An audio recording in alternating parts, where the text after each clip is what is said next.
Atin film mo ya? Sadik film mo ya?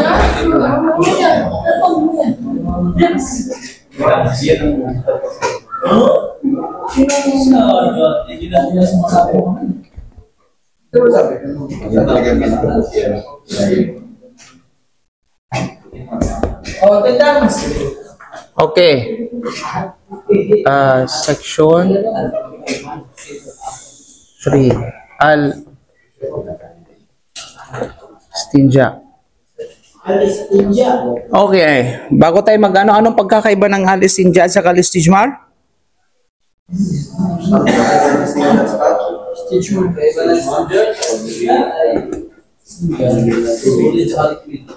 Huh? Anong sulit sa liquid?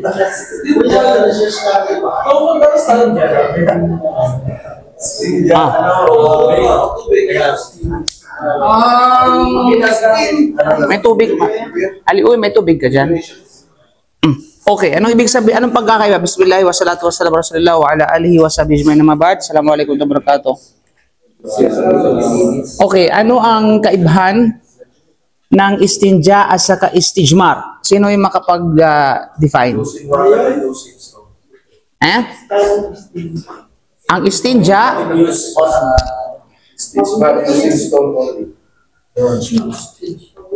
anong pinagkaiba nila at saka pinagkasundo nila? Okay. Ang istijmar at saka istinja ay parihong parang ihong pamamaraan ng paglilinis. Pareho sila ng objective. Anong nililinis nila? Lumalabas sa mga butas. Ibig sabihin dumi. Okay, dumi na lumalabas sa katawan, sa harapan man o sa likuran. Now, anong bibig? Ano ang tayo? Sa bagay, yung bibig. yung mukha namang puwet.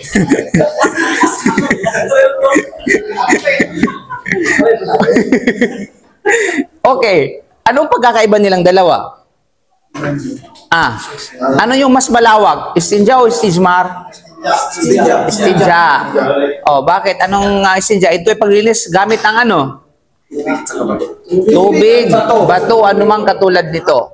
Ibig sabihin, lahat ng anumang gagamitin, ito ay tawag na istinja. Pero istijmar, ito ay tumutukoy lamang sa bato. You know? Stone. Okay?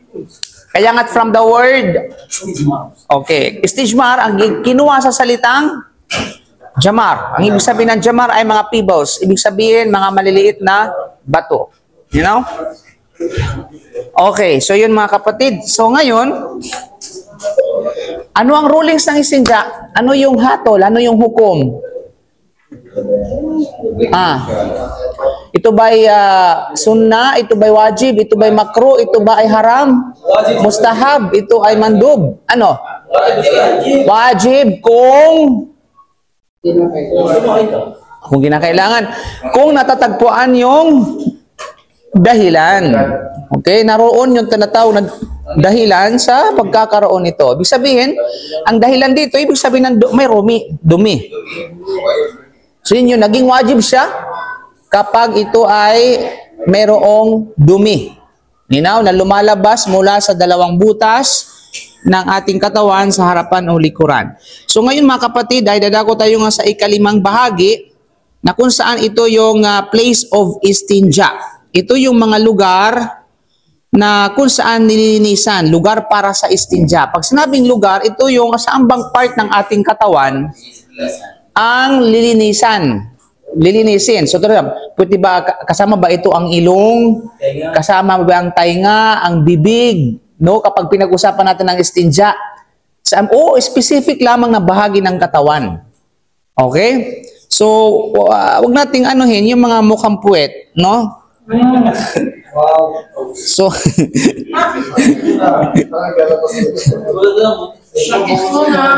mga kapatid. Okay. So ngayon, ito yung mahalul istinja. So ngayon, unang pag-uusapan natin, syempre walang iba kundi yung anos. Ito yung anos, no? The anus. Pangalawa is the penis. You know? So yun. So yun ang unang pag-usapan natin muna yung the anus, mga kapatid. Sa Tagalog, ano ba yung anus? Butas ng puwet. Hindi tumbong. Kuyokot ba yun? Hindi Tagalog yung kuyokot.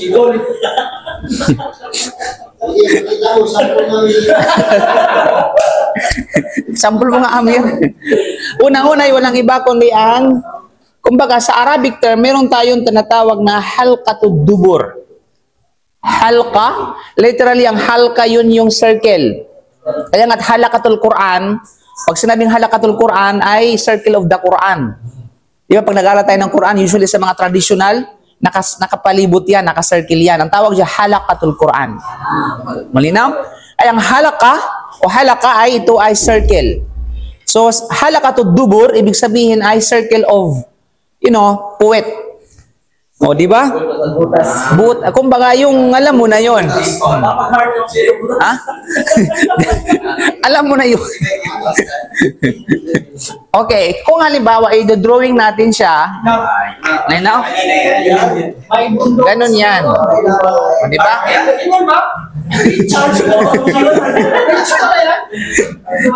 Kumbaga itong part na ito yun yung aping. Aping ba? O yung mukha ng puwet. Okay. Ito saka ito. Okay, tapos dyan, mayroong kuyukot dyan. Ibig sabihin yung butas dyan, yung circle. You know? Okay. Alam mo, sa fake ay ano yan, ay talagang flexible tayo, versatile. Okay? So, dito mga kapatid, yugsalu mawdi'ul khariji min halaqati dubur وكذلك ما تعدى إليه الخارج النجس وهذا باتفاق المذاهب الفقهية الأربعة الحنفية والمالكية والشافعية والحنابلة وذلك لأن المقصود من الاستنجاء هو تطهير من النجاسة فالمحل الذي لم تصبه النجاسة لا يجب غسله. Ibig sabihin mga kapatid, the anus and whatever parts of the skin around it have been affected with the najas must be washed, and this is by the agreement of the first scholars of jurisprudence, So ang butas ng puwet at anumang bahagi ng balat sa paligid nito na naapektuhan ng dumi ay dapat hugasan. Kapag anumang bagay, ibig sabihin, basically yun talaga kasi doon lumalabas talaga yung dumi. Yun talaga yung dapat primarily yun talaga yung dapat na hugasan. Pero kapag naapektuhan yung ilang bahagi o balat ng, adjacent ng lugar na yan, ay kailangan din tinatawag na hugasan. So, halimbawa, dahil sa nagkaroon ka ng igit, sa mga kumakain, ito ay, scattered, Maging sa likuran mo, grabe naman. Talagang bumulwak talaga, Then, hanggang sa paa mo, hanggang sa mukha mo. So, kinakailangan na obligado pa rin tinatawag na hugasan.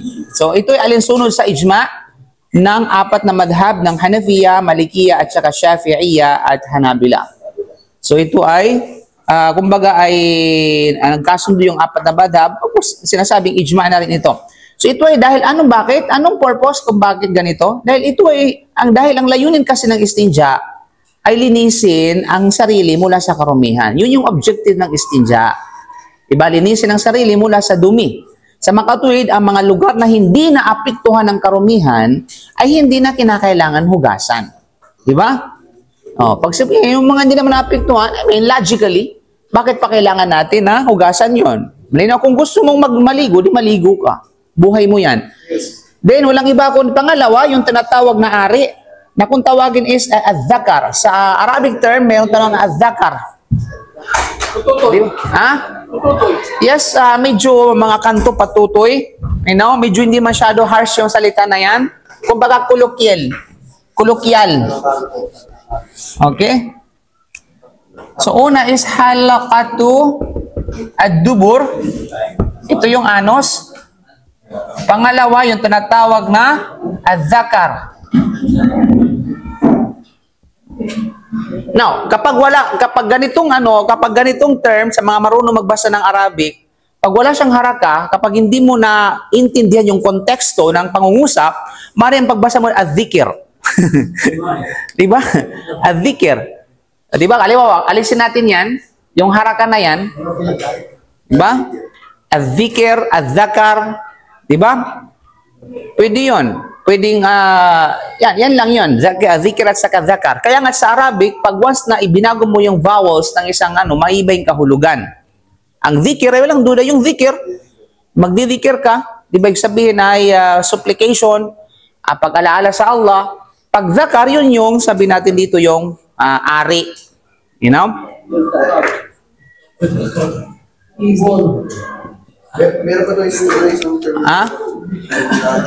Sabi doon. Tweety bird. You know?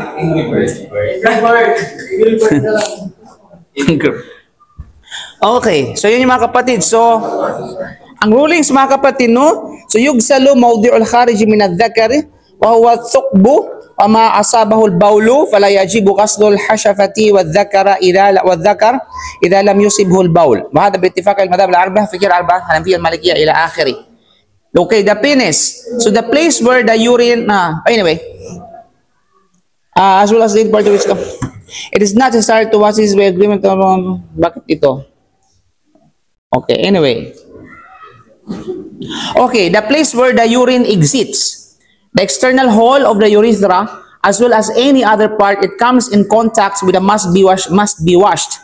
It is not necessary to wash the head of shaft of the penis as long as urine has not been in contact with them. This is by the agreement of the four schools of jurisprudence. Okay, ang ari. So, ang pag sinasabi natin, usually kasi, pag sinabi natin ari kasi, yung buong ari na yon. Gusto mong i-drawing natin dyan. Kasi maano tayo sa alam mo na mga ibang mga, baka maano tayo, rated PG tayo eh. You know? Okay, alam mo na, lang yung, imagine na lang mga kapatid, kasi lahat naman kayo meron yan. Sinong wala niyan?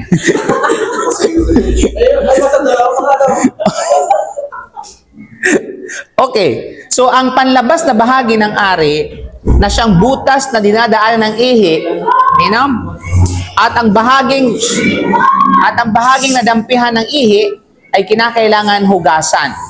No? Hindi naman kailangan hugasan ng ulo o katawan ng ari kung hindi ito nadampihan ng ihi. So, kapag, alam natin, kasi saan ba lumalabas yung tinatawag na ihi? Hindi ba doon sa ulo? You know? Okay. Basically, ang babastos ninyo, no? Okay. O sige, ano natin? Walang malis. Kaso lang may mga kababaihan kasi tayo mga followers, mga alam mo na. Okay, ganun lang natin, okay. So, yung ulo, alam natin yan, kung saan doon lumalabas yung sabi natin ihi. Di ba? So, kapag, basically, yung, kumbaga, kung saan lumalabas yung talaga yung hugasan. Pero, yung katawan nito, di ba? Hindi na kailangan hugasan kung hindi naman nadampian ng hihi. You know? Lalo pag malamig, kapatid. Kapag sobrang lamig yan, pati ay mahihi ang lumabas.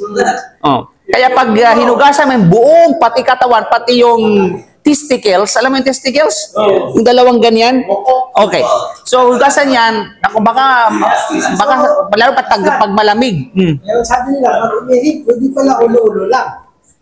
Yeah, kapag kung ano man yan daw, ulo-ulo. Okay. Yan nga, sabihin na yun. So, ang importante dito, kapag hindi nadampihan yung bahagi ng ari, hindi kinakailangan hugasan hindi kailangan i-istinja. Yung ano lamang i-istinja, kung sa palagay mo, yun yung tinatawag na nahugasan. Pero kung hindi ka mapalagay, dahil feeling mo, kumakalat yun, di ba? So, lahat na yung pati yung testicle sa hugasan mo.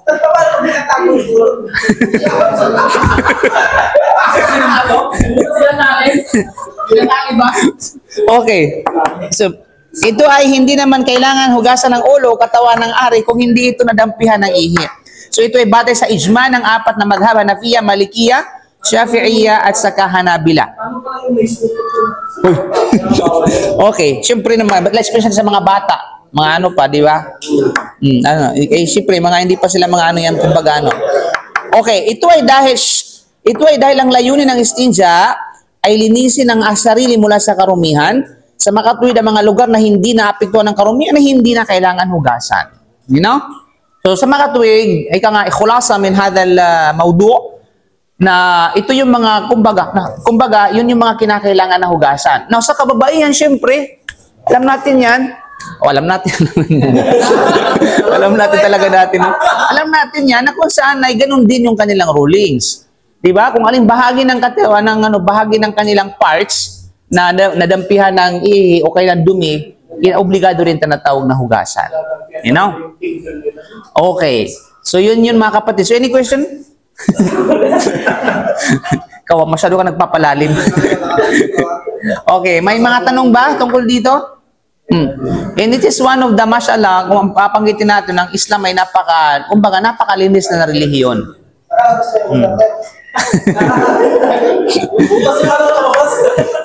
Yes, go ahead. Kung yan sa, pag-ihi, Aha. kunwari, may natalsikan yung damit mo, anong hukom? Okay, anong hukom? Madumi. Hugasan ba yan? Kapag yun nga, as much as possible, kinakailangan mag-ingat. Mag-ingat talaga. Pero after ng pag-iingat mo, meron pa rin talagang nakawala. At ito ay dumapo sa iyong kasuotan. Di ba? At sigurado ka at nakatitiyak ka na saang parte ng iyong kasuotan na nadampihan ng ihi, kinakailangan hugasan yung part na yon. Yes, kinakailangan na hugasan. Anong mustacha? Yung batang babae, Dadako tayo dyan. Okay, dadako tayo dyan. Yes. wala ka na ibang natansikan talaga. Nagsala ka, ano ba yun? Tanggap ba yung sala mo? Kung alam mo na at batid mo na, bago ka pa nagsala, ang sala mo ay invalid. Tapos hindi mo italibawa. Hindi pa nagsala, alam mo na mayroong najis sa iyong katawan. Okay, either sa iyong katawan o sa iyong balabal, sa iyong kasuotan. Tapos nagsala ka, nakalimutan mo, na hindi mo natanggal, hindi mo nahugasan, nagsala ka. Then after that, later on, na-realize mo, kinakailangan mong ulitin ang sala mo. Na kung hindi mo na ba determine, so you have to struggle kung saan part. Halimbawa, itong bahagi na ito, halimbawa, pero hindi mo alam kung saan dito. So lahat ng bahagi na ito, kailangan mong hugasan. Labhan mo, kuskusin mo lahat, lahat, basahin mo, lahat, squeeze mo. Oh. Ha? Hindi mo alam. Sabi, grabe namang amoy, umihi ka talaga na ano yung amoy. Baby wipes. Hindi, ang mahalaga dyan, mawala yung stain, mawala yung tinatawag na bakas. Kasi ang pagtanggal at pag-ano kasi niya, kailangan labhan, kinakailangan i-squeeze, kinakailangan kuskusin. You know? Pwede mo sa yung Hindi sprinkle yan. Sprinkle, applicable lamang yun doon sa ihi ng mga batang lalaki. Saan pwede yung Sprinkle. Magano ka ng basang tissue kasi gagawin mo sa... Yun, kailangan mo siyang i-squeeze. Kailangan mong pigain. Yun yung, dadako sa For example na... Kaya nga, dadako tayo sa pamaraan ng pagtanggal ng najasa. Okay? During sa naalala mo bigla. During sa naalala mong bigla, o pwede mong tinataw na kailangan mo, kung hindi mo kayang alisin, ay umalis ka sa salat, kailangan mong palitan yun. Kasi ang hadith sa salam nakalagay, isa sa mga nakasala sa salam, nagsala sila. Tapos, batid ng propeta sa salam, na mayroong dumi sa kanyang chinila, sa kanyang inaapaka, sa kanyang, kumbaga, itong bakya. Ano ba tawag dyan? Sa kanyang sandalyas. Tapos, in-inform siya ni Angel Jibril na merong dumi. Ang ginawa niya, tinanggal niya. Ang ginawa ng mga sahaba, nakita, tinanggal niya ng mga sahaba. Sorry. Tinanggal din ng mga sahaba yung kanilang mga ano. Kasi, ito sila, may nakikita siya. Tinanggal din ng mga sahaba. Kasi akala nila, part ng ritual ng ano yun, ng sala yun. So after that, tinanong ng mga sahaba, bakit? Sabi ng mga sahaba, bakit kinagtanggalan ng tsinelas? Kasi Rasulullah, ra'ayto kam, sabi niya, ra'aynak, sabi niya, nakita ka namin na tinanggalan ng tsinelas, kaya tinanggalan mo ng tsinelas. Sabi niya, dumating si Angel Jibril sa akin, inform ko na merong najasa sa ilalim ng aking pangyapa. Kaya tinanggal ko. So sa lumas po, pasok yung daw. So yun palang dalil. So ibig sabihin kapag sigurado ka, we're not talking about the doubts. Kasi ang ibang hatol ng doubts sa tinatawag na tiyak, Kapag halimbawa tiyak ka na mayroong dumi, habang nagdarasal ka, all you have to do, kung kaya mong tanggalin during the sala, tanggalin mo. Pero pag hindi mo kayang tanggalin, umalis ka sa sala. Magpalit ka ng mo, tapos you have to resume your tinatawag na prayer, sala. Yung doubts. Yung doubts, hindi na. Biyahe ka. Okay? Sa trabaho ka, wala kang may pasalit. Okay, sana. Yung doubts, hindi naman yun di ba? Ilang beses natin tinatalakay yung doubts. Kapag doubts, layog ni anhaki shay'a, di mo pwedeng di mo pwedeng tangkilikin yung doubts nang walang tinatawag na katibayan. So, pag doubts, continue your prayer. Kasi doubts. Okay, ang babalik ka sa kung ano yung original nang bago ka nagkaroon ng doubts. Kasi, isipin mo sa driver, nasa ka. Pagkat mo yung sala ko kasi parang Parang wala kang tinatawag na sabihin natin, wala kang katibayan. At yun ay syaitan. Parang, alam mo, instrumento ng syaitan para waswasin ka at hindi ka makapag-concentrate sa sala. So, naisip Okay. mo na, original nito ay malinis. Yes. Bago ka mag-focus kung ano yung original. Bago ka nagkaroon ng doubts, anong original na status mo, na kalagayan mo. Okay, ano? Yung nasa biyahe ka. Aha. So, iniiwan mo na lang sa alam mo kung mga G-sa yung mo. Nasa biyahe ka. Tapos, wala kang tinatawag na ibang pamalit. Tapos, pero kaya mong linisin. Linisin mo.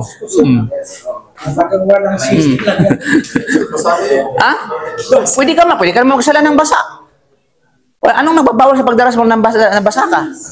Talagang obligado na. Kailangan. Di ba? Tuyo ka man o basa ka man, pwede ka magsala. Pwede ka magsala ng dagat kung walang ibang opsyon. Di ba? Nakulong ka sa ilalim ng dagat? Yes. Di ba ang pawis hindi siya release? So, kung pinawisan ka, na hindi naman mag-break ang mundo mo, pwede ka magsala. Yes. Di ba na namastad yung sinasabing yung, sa sala, marami kayo. Tapos meron kang mga nakatabi na iba na yung amoy na to the point, yung sala mo, hindi ka na makapag-concentrate. Ibig sabihin, yun yung doon.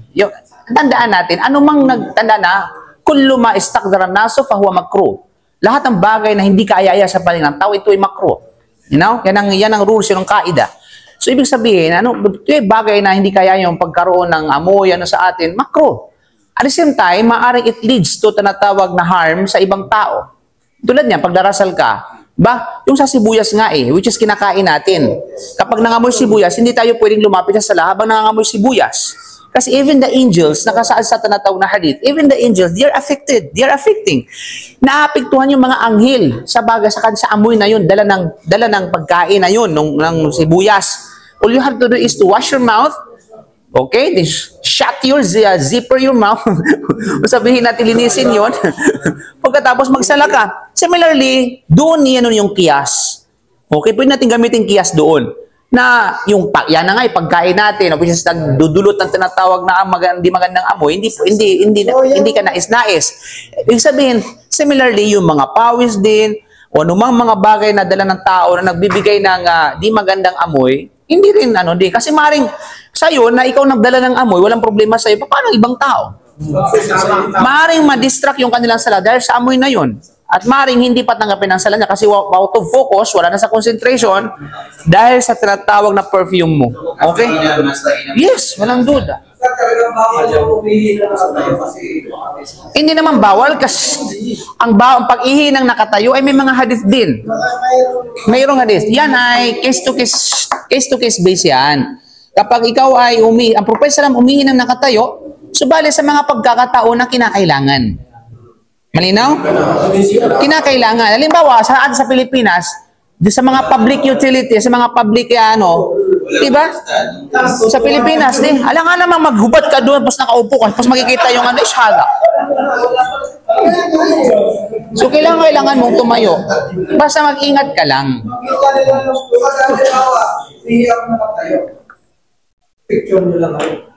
Ba't ako i-picture? Ba't picture ang kita? Oo. Tapos nasa Bepadir. Siyempre, nag-doblete yun. Tumarsik. Ako ba yung pader? Hindi, malayo eh. Talagang binanong ko eh. Parang malayo yung sapatos. Parang kung nakatansikan, paano yung kulay na yung sapatos? Oo. Pa rin mo yun. Kung kailangan ko magsasala ka. Ngayon kung magsasala ka, pero hindi ka na magsasala, hindi mo kailangan hubarin. So, gusto mo hubarin, maglakad ka ng nakayapak. You know? So, Okay. sa kanila, isipag halimbawa, di ba, may dala kasi ako picture. Okay. Humihina ko na kayo, hinuhugasan ko siya. Siyempre, hugas. Hugas siya sa ulo. Kasi, para sure tayo. Tapos, yung patak mo nung pinaghugasan, umano doon sa may, dito sa may pantalon. Ano yun? Ano yun? Hindi yun na yun. Ha? Hindi ko naman ang pansin, yung pinaghugasan. Kasi, tama naman yung sinisunod mo. Ano bang tanong mo?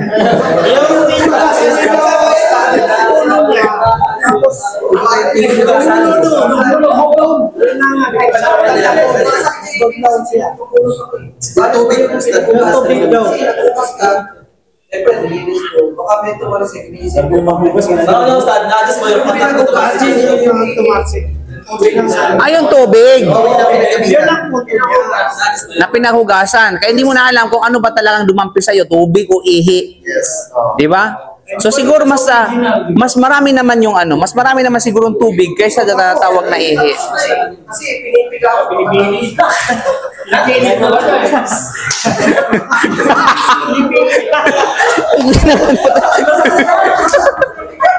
Pinipiga talaga. Grabe namang term kapag na pinipiga mo na yan.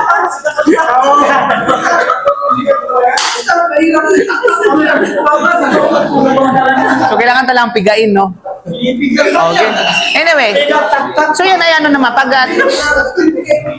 kaya nga sa kanya pag tapos na yung tapos ang kumino, ibig sabihin nailabas sa lahat, ang mo na lang is yung paghugas. Okay? So, siyempre paghugas hindi mo na minsan napupunta rito, consider na tubig yun. Okay? Consider na tubig yun. Malinaw? Okay. Dadako tayo ngayon sa section 2, reasons for istinja. Okay? So, reasons for istinja, mga kapatid.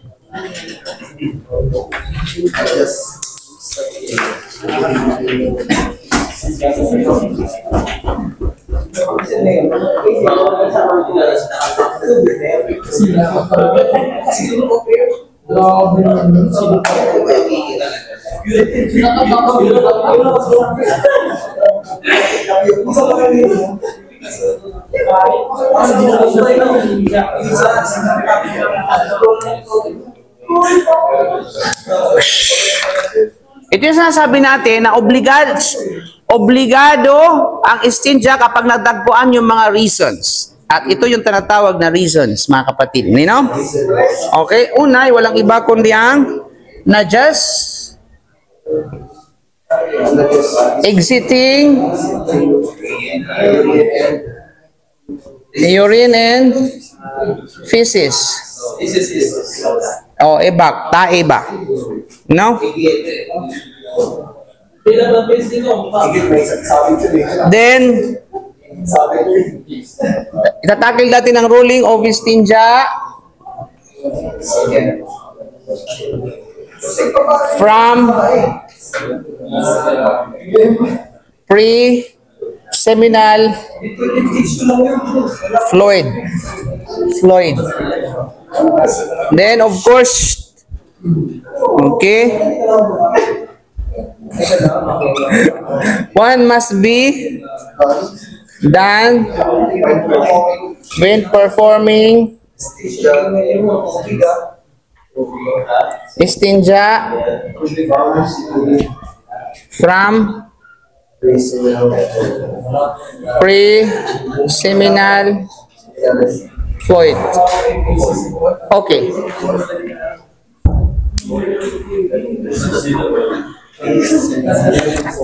Okay. So ngayon, dadako tayo ngayon sa tinatawag na ano ba yung mga dahilan, mga kapatid, no? Kung bakit tayo obligado sa atin na gumawa ng istinja. Siyempre may dahilan yan, mga kapatid sa panampalatayang Islam. Una, ay walang iba kundi ang al-baul. Al-baul. Ibig sabihin ng al-baul dito, al-baul wal gha'it, lang ibig sabihin yung ihi at saka dumi. So yung dahilan. So, obligado tayo mag-istinja dahil bakit lumabas ang ihi at saka dumi or tae. You know? So, walang duda, mga kapatid sa panampalatayang Islam, it is wajib to perform istinja or istijmar from urine and feces exiting the body. So, this is the position of the majority, the most common opinion among the Malikis, Shafi'is, and Hanbalis. Preseminal, yung pangalawa yung preseminal point. Pangalawa. Yajib al-istinja or al-istijma min al-bawl wal gha'it. Wa huwa madhhab al-jumhur, no? So, obligadong linisin ang sarili pagkatapos umihi o dumumi. Obligado ha, pagkatapos umihi o dumumi, ito ang opinyon ng nakararami, kabilang ang mga Malikiya, ayon sa kanilang kilalang pananaw, at gayon din ang Shafi'iyya at saka Hanabila. Okay, malinaw? So mga kapatid, so ibig sabihin, ang rules niyan, walang duda, kinakailangan natin, kumbaga ay maglinis, no? Mag-istijmar or istinja. Ang istijmar ay kapalit ng istinja. Kung wala itong tubig, gamitin natin ang istijmar. Pero pwede rin i-combine yan na istijmar muna bago mag-istinja. Okay, dadako ta. Ano yung stand ng mga Hanafiya, ito ay sa kanila, wajib pa rin yun kahit sabihin natin walang dahilan. You know? Sa mga Hanafiya. So they are more exaggerate, mga kapatid, no? Kahit walang lumabas na ay obligado pa rin sa kanila. You know? So, ano yung mga katibayan sa bagay na ito? Una, mula sa sunnah. Ito yung proof, mga kapatid, na obligado. Sa authority ni Abu Hurairah, radiyallahu anhu, na nagsabi, ang propeta sallallahu alaihi wasallam nagsabi, innama ana lakum mithlul walidi uallimukum. Fa idza ata ahadukumul khala, fala tastaqbiluha wala tastadbiruha wala yastanji biyaminihi wa kana ya'muru bi thalathati ahjar. Para akong, sabi niya, para akong isang ama na nagtuturo sa inyo. Kapag may sino man sa inyo na pupunta sa al-khala, ito, Baitul Khala. Al-Khala, mga kapatid, actually, ang ibig sabihin ng khala, emptiness, literally, no? Khali min hadha shay. Ibig sabihin ay empty from that. Okay? Al-Khala. Palikuran, kumbaga. Okay? Palikuran, yan ang Baitul Khala, lavatory. Kumbaga sa British English, lavatory. You know? Lavatory. Di ba yun ang ginagamit sa airlines? Lavatory, eroplano, hindi siya CR, hindi siya comfort room, kundi ay lavatory. So British kasi sila. You know? Okay. So sa atin ay palikuran. Okay, ang tanong, anong ibig sabihin ng CR? Comfort room. Yung naman, WC? Hindi. Water room. What?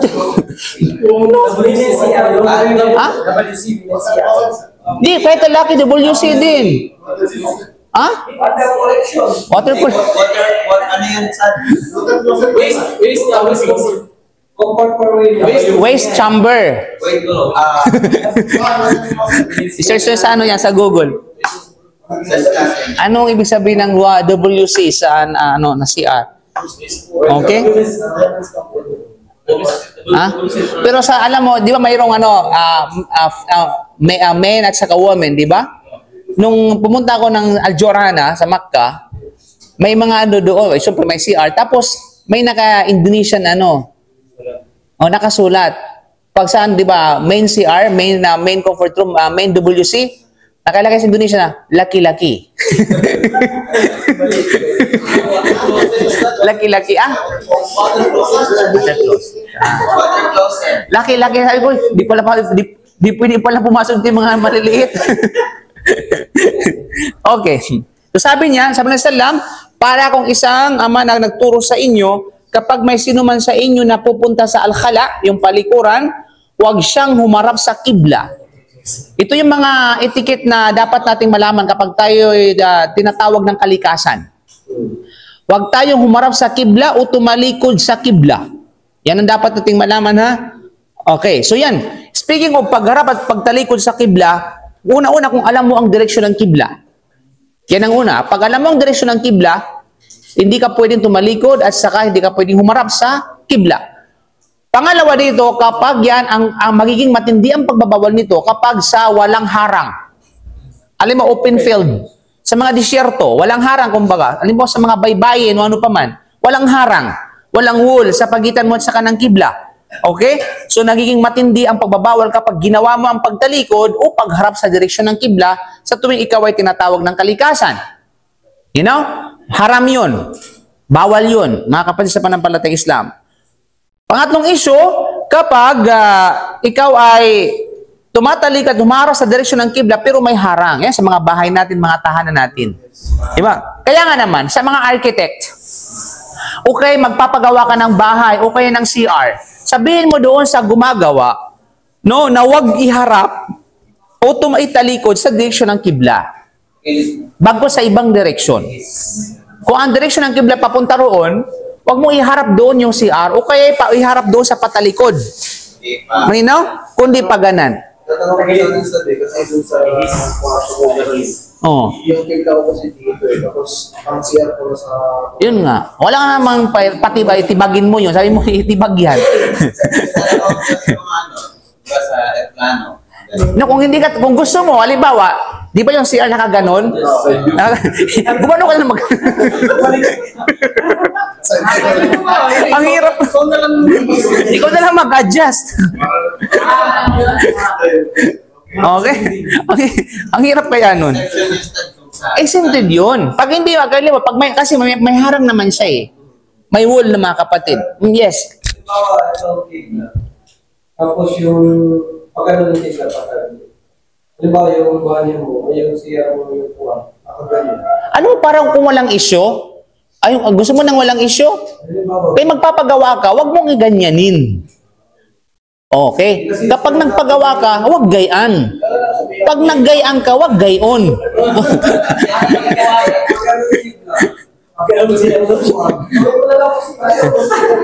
Kaya nga, pag nandyan na yan, built-in na yan, huwag mo nang pahirapan ang sarili mo. Kasi may harang naman eh. Oh. Makinig ka kasi. Pag may harang na yan, tapos nandyan na yan, wala ka nang magagawa kundi sundin ito. Sarado mo na lang yung pintuan. Nino? Pero sabi natin, ang ano natin sinasadya, kapag magpapagawa ka ng comfort room, o kaya ng bahay, sabihin mo sa gumagawa na huwag siyang iharap sa direksyon ng kibla o italiko sa direksyon ng kibla. Para sa ganun, at least sa umpisa pa lamang safe ka na ba? Pero pag nandiyan na, alimbawa nag-hotel ka lang, sabi mo sa may-ari ng hotel, tibagin nyo yan, ganun mo yung ano. Hindi mo pwedeng gawin yan. Okay. O kaya adjustable yung ano, di ko na naman. Malinaw? So yun yung mga kapatid. So yun yung tinatawag na ano. Yun yung ano dito ito yung habilin sa atin ng Propeta Lam. Huwag tayong tumalikod o kaya humarap sa kibla sa tuwing tayo ay tinatawag ng kalikasan. Pangalawa ay iwasan niyang linisin ang kanyang sarili gamit ang kanyang kanang kamay. Kaya nga sa mga kaliwiti dyan, o sa mga, anong tawag dyan? Hindi, sa mga... Hindi, okay lang problema sa mga kaliwiti kapag sa paglilinis, kasi kaliwiti talaga sila. Hindi, yung mga tao yung bang sanay sa kanan. So kung halimbawa ang isang taong sanay sa kaliway, kaliwete, ano naman ang taong sanay sa kanan? Kanyete. Okay? So, pag halimbawa nasanay ka sa kanan sa paglinis, hindi po pwede yan. Haram. Ang hatol sa bagay na yan, mga kapatid. Kaya sanayin mo na gamitin ang kaliwa. At sa mga kaliwete, ay walang issue sa bagay na yan, paglilinis. Pero ang tanging issue sa kanila kapag kumakain. Kasi obligado sa atin na gamitin ang ating kanang kamay kapag kumakain at saka umiinom. Sa mga kaliwete, kailangan sanayin nilang kanilang mga sarili sa bagay na yan. Okay? So yun, huwag tayong gumamit ng ating kanang kamay kapag tayo ay naglilinis sa ating dumi, sa ating harapan, sa ating likuran. Dagdag pa, sinabi niya sa kanila na gumamit ng 3 bato. Ito yung sabi natin kanina, yung talakay natin, kapag stage mar, minimum na bilang ay 3. Okay? 3. Okay. Gaano kalaki? Saan ba natanong na gaano kalaki ustaz ang bato? Gaano kabigat? Kung saan natin, timbangin pa natin yan. Okay. So yun. Yan ang unang proof, mga kapatid. Out of course, ang hadith ay matatagpuan sa Sahih Abi Dawud at Nasai Ibn Majah at Imam Ahmad ibn Hanbal at maging kay Ad-Darimi. Pangalawang proof, sa authority ni Salman Al-Farisi radhiyallahu an, sinabi sa kanya, "Qad 'allamakum nabiyyukum sallallahu alaihi wasallam kulla shay'in hatta al-khira'a." Faqala ajal laqad nahana an nastaqbil al-qiblata li gha'itin aw bawlin aw an nastanjiya bil yamini aw an nastanjiya bi aqalla min 3 ahjar aw an nastanjiya bi raji'in aw bi 'azamin. Itinuro ng inyong propeta ang lahat ng bagay. Nagsabi kay Salman, kahit na ang mga simpleng bagay tinuro sa inyo, gaya ng dumi. Di ba? Gaya ng duri. Ganun kaano sa atin, napakadetalyado sa atin sa pananampalataya. Lahat ng bagay tinuturo sa atin. Siya ay sumagot na ipinagbawal niya sa amin ang pagharap sa kibla habang kami ay dumudumi o umiihi. At ang paglilinis gamit ang kanang kamay o hindi bababa sa 3 maliliit na bato. Okay? Ipinagbawal din ang paggamit ng dumi o buto sa paglilinis. So, mayroong additional na patakaran, no?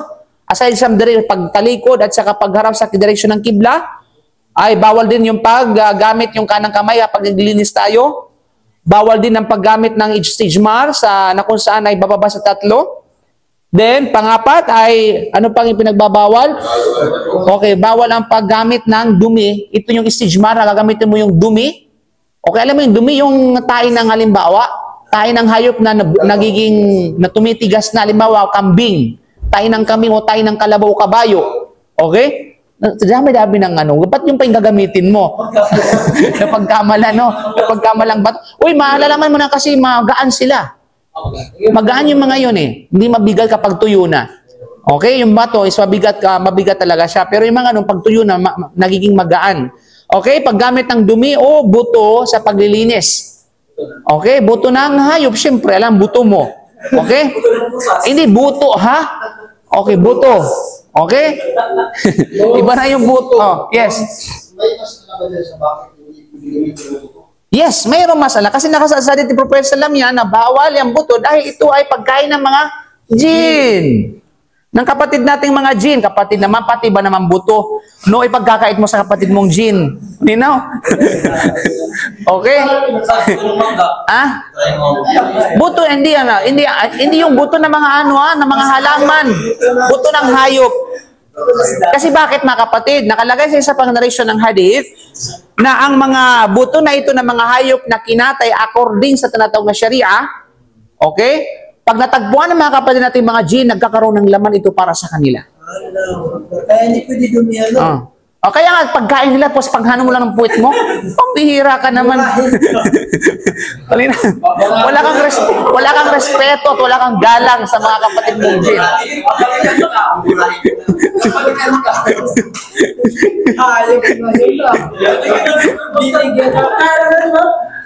Pagdating naman sa tinatawag na dumi ng kasi dumi siya itself, dumi siya. Kaya hindi pwede mo gamitin sa dumi ng tapos gagamitin mo sa dumi. Yung paano linisin ng parehong dumi? Dumi sa dumi. Di ba? Dumi sa dumi. You know? So yun yung, kumbaga yun yung dahilan kung bakit ipinagbabawal. Ha? So yun yung mga kapatid. So ang hadith na ito na silensa ni Imam Muslim. Gayon din, bilang patunay, sa authority ni Aisha radhiyallahu anha, ng propeta may nagsabi, "Idha dhahaba ahadukum al-gha'iti, falyadhhab ma'ahu bi 3 ahjar yastatibu bihinna fa innaha tujzi'an." Kapag sa inyo ay nagtungo upang paginhaway ng kanyang sarili, dapat siya magdala ng 3 bato upang linisin ang kanyang sarili dahil sapat na ang mga ito para sa kanya. So lahat ng ito ay pruweba sa pagkakaroon ng obligasyon kapag ito ay may dahilan. Obligasyon ng istinja kapag may dahilan. At ang dahilan ang paglabas ng ihi at saka ng dumi. Okay. Pag-usapan na natin yung maliban sa tinatawag na ihi at saka dumi na lumabas sa iyong pag-aari. Yes, may mga bagay na bukod sa ihi, ano pang lumalabas? Dugo! Grabe naman, dugo talaga. Bakit sa kababaihan naman, dugo man. Diba? Una ay walang iba, kundi pangalawa yung tinatawag na almadhi. Almadhi, hindi mani. Bawal yung mani dong. Oh. Okay? Yan ang una. Pangalawa yung tinatawag na almadhi.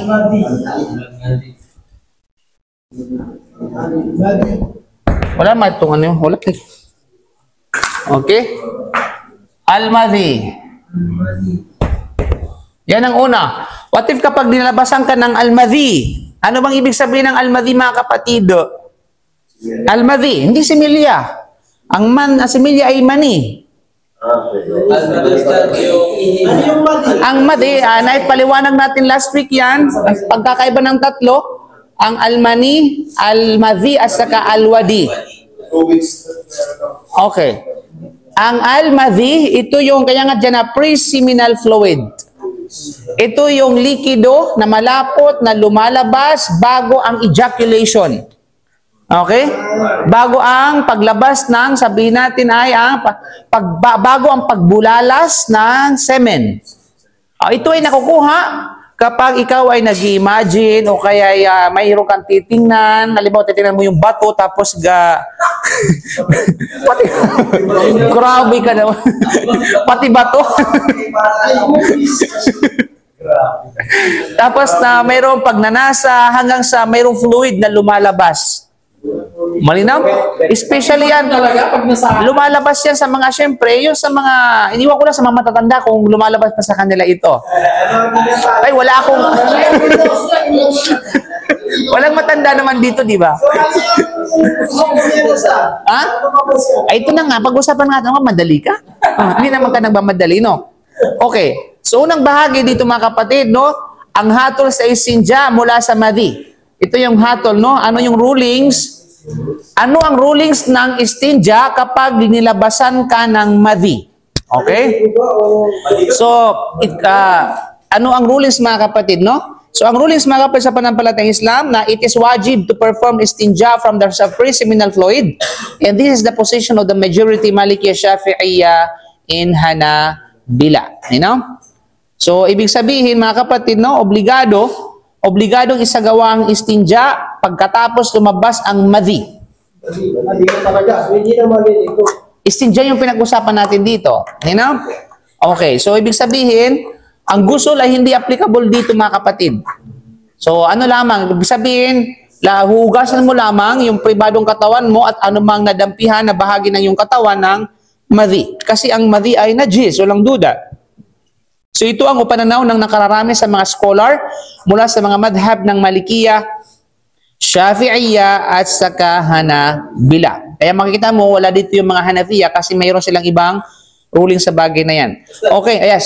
Paano pag yung pag-loob ng suot ng sa nalagyan tapos hindi mo na hugasan, natuyo?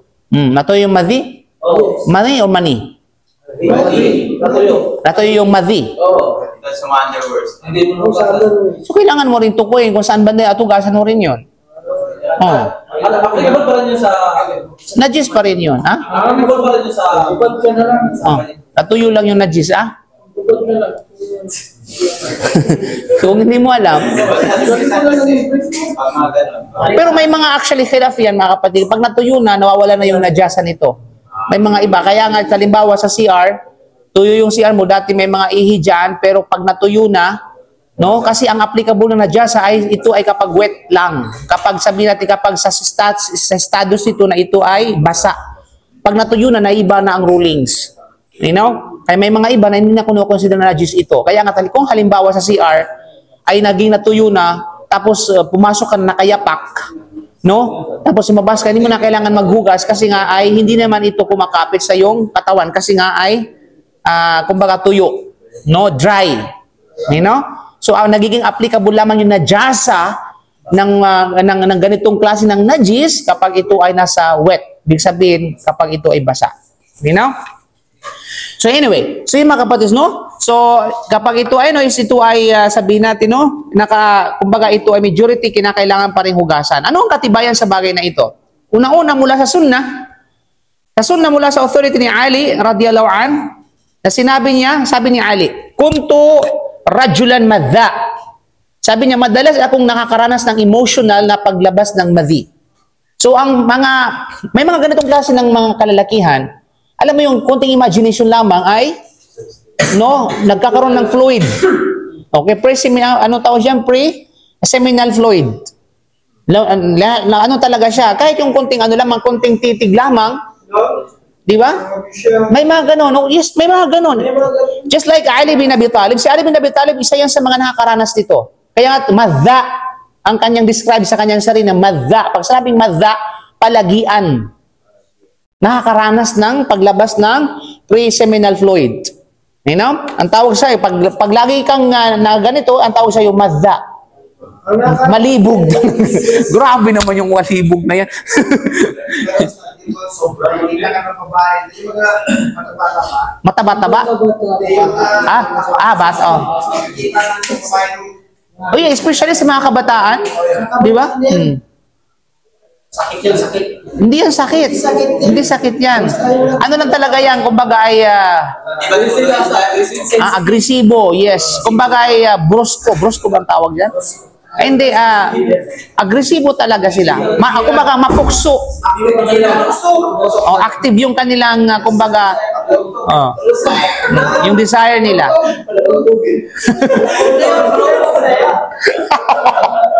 Grabe yung mga term ninyo ba? Sa English na lang, tawag ito sa English. Sa Bisaya, sa nakautog. Uy, Nich. Uy, malapit ka sa ano, Ano yun? Okay. Sabi niya, madalas akong nakakaranas ng emotional na paglabas ng madhi. Sabi ni Ali bin Abi Talib, bilang manugang ng propeta Muhammad sallallahu alaihi wasallam, nahiya siyang magtanong kay propeta sa bagay na yon. Kasi manugang siya eh. Ang ginagawa niya, nag-hire siya ng ibang lalaki na magtanong on behalf sa kanya.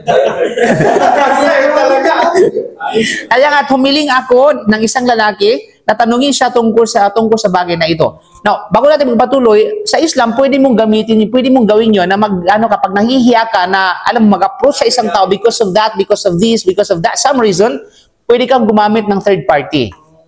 Okay, bro, pwede mo itanong mo sa bro? Pwede bro? Ha? Hindi ka magtanong, pero hindi mo i-affect sa iyo. Pwede mo sabihin na, bro, may Pwede kasi usually kasi impression ng tao kapag sino nagtanong siya sa kanya mutukoy eh.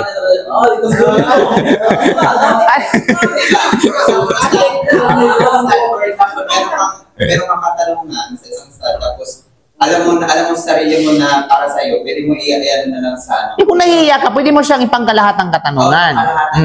Pero sa mga, alam mo yun, mga wise na mga tinatanungan, sabi naman, maano agad nila yun, masasess sa ganito, Pero syempre, hindi na pinapahalata na, kumbaga, na para sa yun.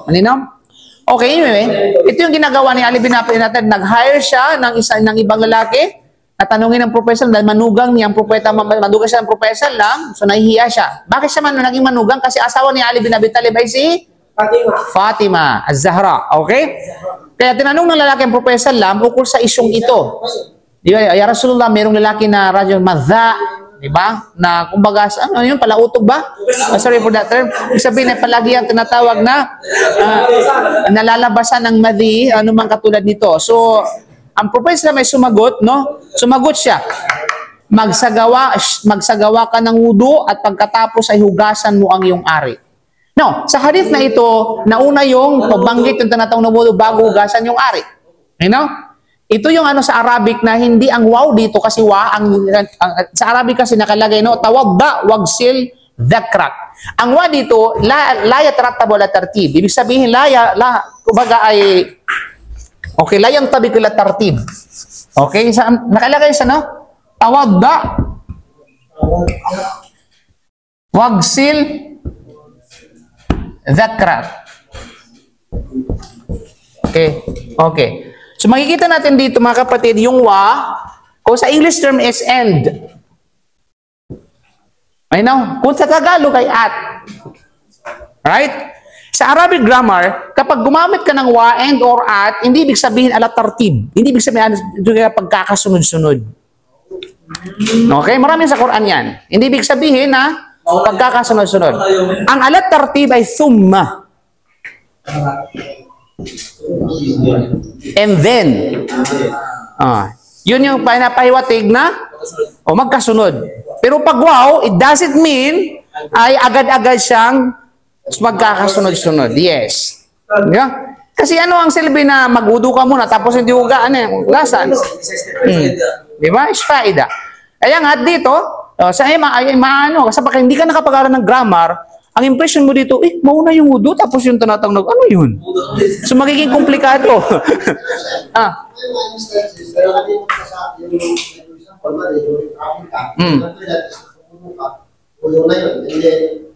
Hindi na dito. Nasa katayo na pala ng mati. And then, gumamit ka ng gloves para hugasan yun. Yung uduban na yun is Still na valid yan. Still na kasi hindi mo nahugasan. Kasi in order na magiging tinatawag na in order na magiging sabihin natin, magiging, kumbaga, magiging magiging valid yung tinatawag na wudu, kailangan mo nang alisin mo na yung dumi. Yes. So, hindi na maliligo. Ang utos lang. Hindi maligo. Ang atin is istinja lang. You know? So, sinasabi ng iba na kung itartib, sabi natin, pagpalagay na tartib ito. Latartib. So, magudo ka, magwas ka din, magudo ka ulit. Simple as that. You know? So, pero dito, la yatrattabu ala tartib. Ibig sabihin ay, hindi ito kinakailangan na arrange. So, nauna lang yung sabihin, parang sinasabi sa salam na, okay, magudo ka, mahugasan mong ari mo din magudo ka. You know? Pero nauna lang ang banggitin yung tinatawag na wudu bago yung paghugas. So, kung gano'n siya, Yeah.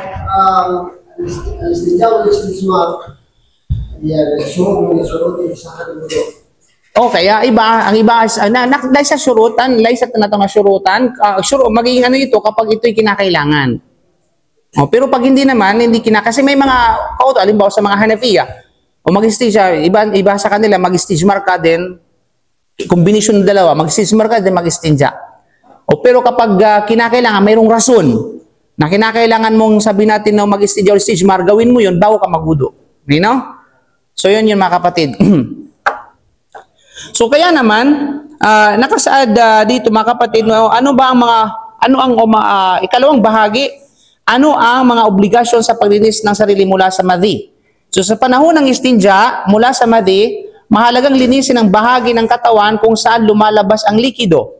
Pati na rin ang anumang mga apektadong lugar. Ito ang pananaw ng karamihan sa mga scholar. Okay? Ibn Qudama ay nagsabi, ang ikalawang pagsasalaysay ay nagsasaad na hindi kinakailangan ng higit pang mga ritual maliban sa istinja at wudu.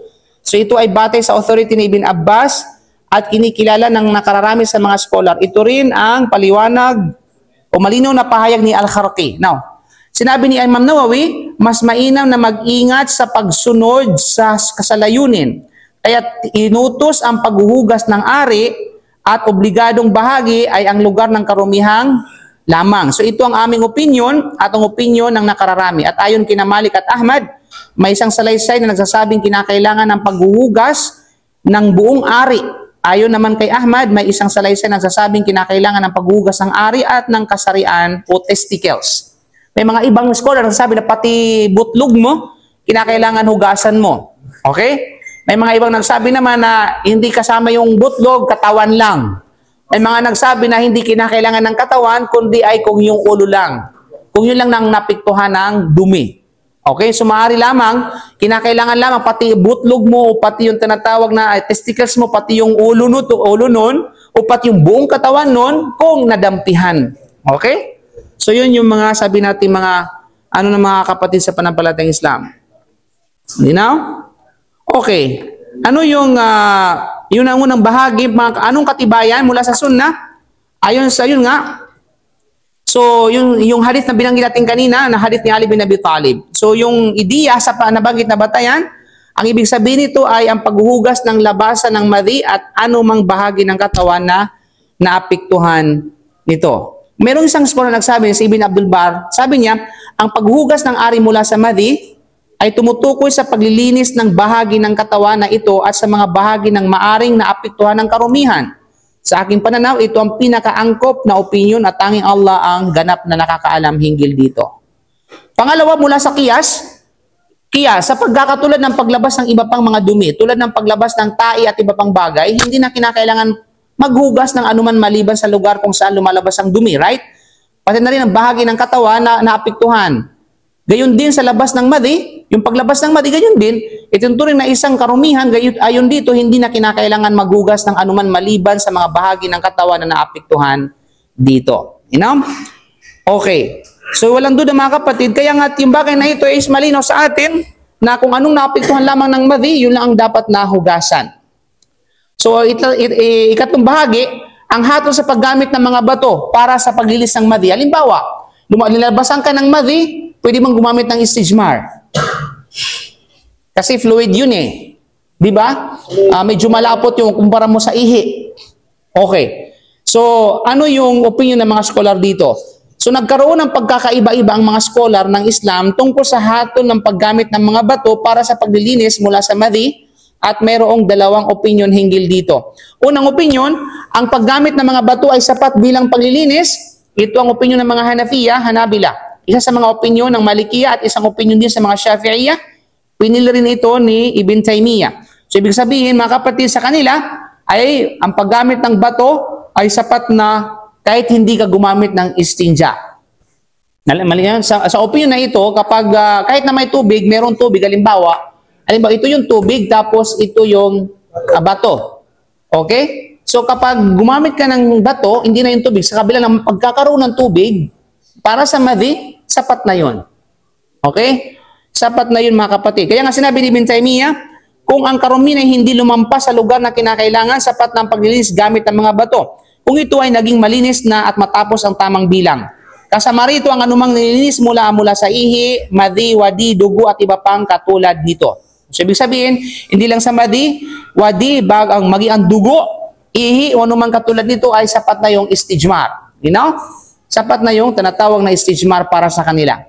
Okay, ano yung patunay? Ano yung patunay nila? Hadith ni Aisha, radiyallahu anha, sabi niya kapag ang isa man sa inyo ay pumunta upang dumumi, magdala siya ng 3 bato upang gamitin sa paglinis ng sarili sapagkat ang mga ito ay naging sapat na. So sa hadith na ito, hindi sa Islam na mag-istinja ka, kundi mag-istijmar ka. Di ba? Ang sabi niya, kapag ang isa man sa inyo ay pupunta upang magdumi, ay kinakailangan magdala siya ng 3 bato at sapat na yun ay para sa kanya. So, ibig sabihin dito, sapat na yung istijmar. Kahit na mayroong tinatawag na tubig. Kung naging malinis ito. Kasi kahit pa halimbawa, may mga ano pa eh, may mga although yung bakas pero yung amoy nandun pa eh. Di ba? So, saan, wala pag yung dumi mo ay hindi yung sulit ba, yung isa, yung isang bato mo. Kaya nga, pag hindi sapat yung bato, kailangan mo talaga yan ng isike. Kailangan humingi ng saklolo sa istinja, sa istijma, sa tubig. Pwede ba gamitin yung tissue?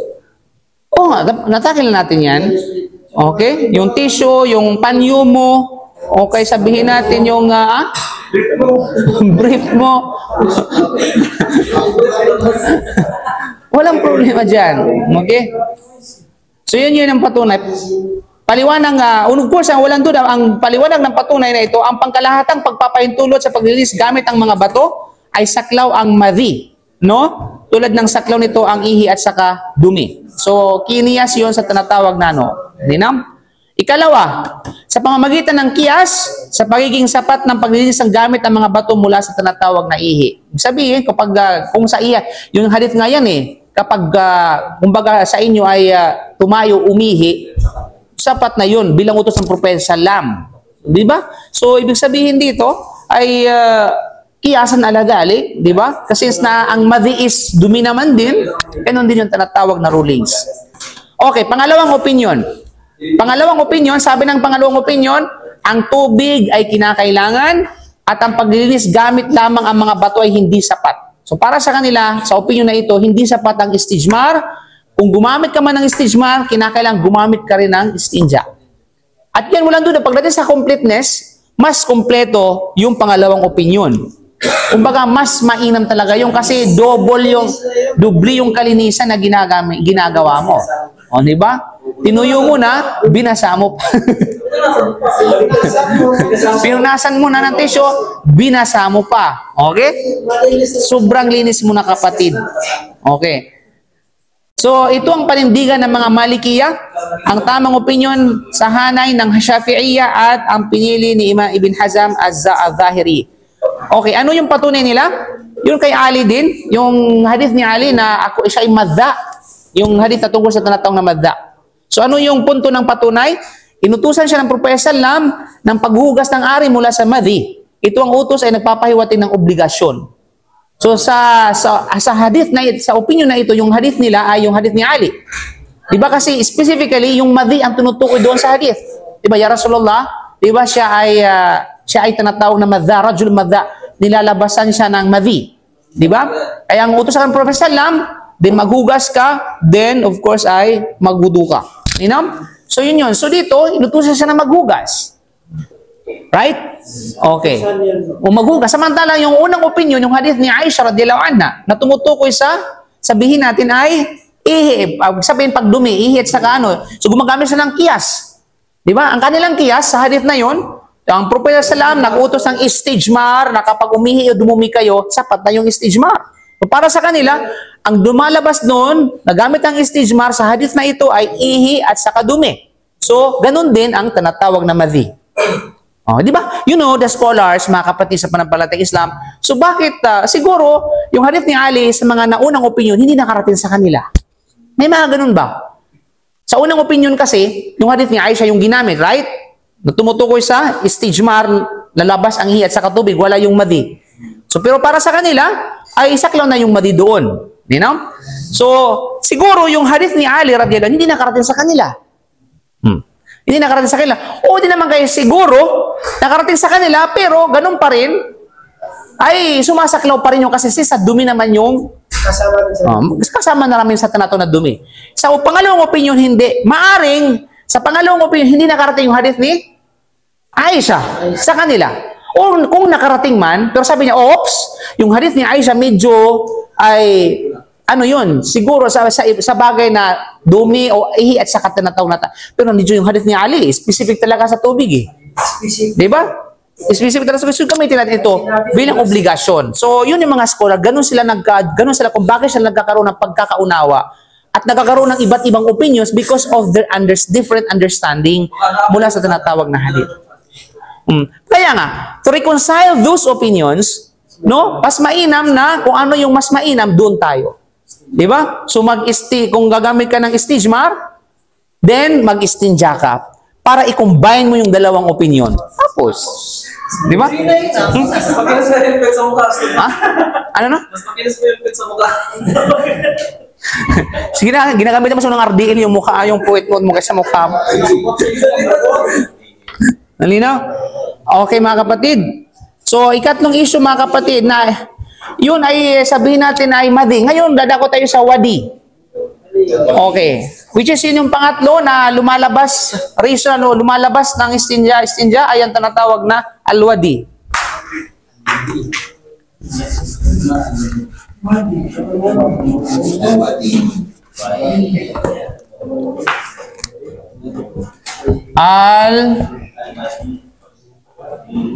Alwadi. Kanina al-madhi, pangalawa is alwadi.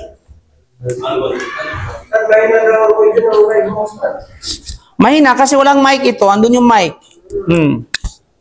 Okay naman na sa kanila yung audio. Mahina. Sino nasa mahina? Si Madina. Oh, kasi absent siya kaya mahina.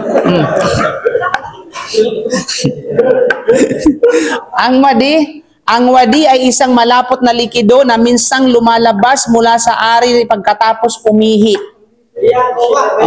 So ang tawag sa likido pagkatapos umihi ay ang tawag is alwadi. Alwadi. Usually sabi ng mga iba nagpapaliwanag, lumalabas ito kapag stress yung tao. Di ba? O kaya kapag bumuhat siya ng mga mabibigat na bagay. Di ba? So, okay, tumatakbo siya. So, may mga fluid talaga na lumalabas. Ang tawag dyan is alwadi. O what if ustas na pagkatapos ng ihi, habang nag-imagine ako. Residue. Ah? Di ba? Abang umihi ka is may numero kang ni-imagine. So ano ba talaga yung lumalabas doon? Madhi o sakanawadi? Albawadi. Albawadi. Okay. So yun yung mga kapatid ha. Samantalang, of course, ay iba ito sa madhi, which is likidong pre-ejaculatory, at ang mani na may semen. Maninaw, itinuturing itong marumi na najis ayon sa batas ng Islam, kaya kinakailangan ng paglilinis kapag ito ay lumabas. So, walang duda ang wadi mga kapatid, dapat maghugas o gumamit ng mga bato upang maglinis mula sa wadi. At ito ang opinyon ng nakararami, ang mga Malikiya, Shafi'iyya at Hanabila.